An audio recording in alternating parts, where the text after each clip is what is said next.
Now in this problem, a circuit is given to us. We need to find the value of current I. Okay, this current we need to find.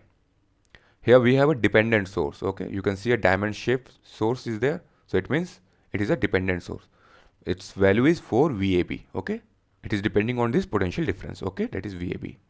Now let us assign this point to the ground so that we can have a reference. Okay, so once we assign this point to the ground, the voltage at this point will be 0 volt. Okay, let us say the voltage at point A is VA and the voltage at point B is VB. Okay, so we can write voltage VAB is equals to VA minus VB.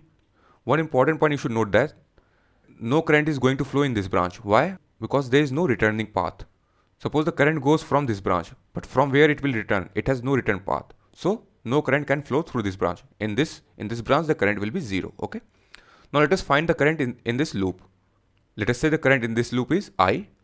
So the value of current will be voltage upon R equivalent. Okay. So current is equals to V by total resistance. That is 5 volt divided by 1 plus 1. Okay. They are in series. So the current will come out to be 2.5 ampere. Now the voltage drop in this resistance will be I into R. The current in this branch is 2.5 and the resistance value is 1. So 1 into 2.5 will be 2.5 volt. Okay. The polarity is positive here because the current is entering in this terminal. So it will be positive and this will be negative. Okay. Now we can find the voltage VA. How? You can see here the voltage at this point is 0. Now you can see here there is a rise of voltage minus to plus. There is a rise of 2.5 volt. Okay. Minus to plus. Voltage at this point will be 2.5 volt. Okay. 0 plus 2.5.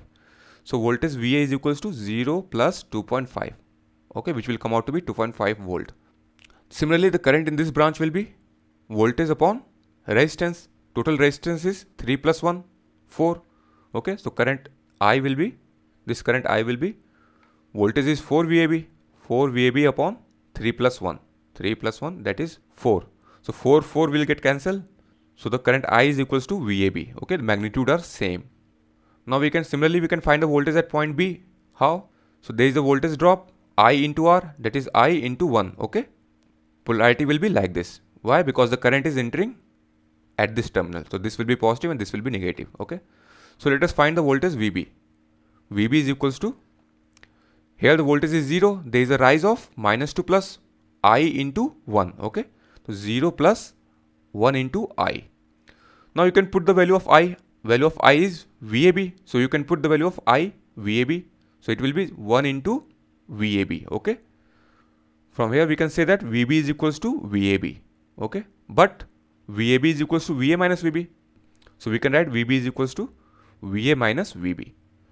Take this VB to other side. It will become 2 VB is equals to VA. From here VB will come out to be 2.5 by 2. Why? Value of VA is equals to 2.5. So its value become 1.25. Value of VB. Okay. Again VAB is equals to VA minus VB. Now put the value of VA and VB. Value of VA is 2.5 and value of VB is 1.25. So it will come out to be 1.25. But we need the value of current I. So current I is equals to VAB. So current I is equals to 1.25. This is ampere, this is volt. Because this is the current and this is the voltage. Okay. So answer is 1.25 ampere.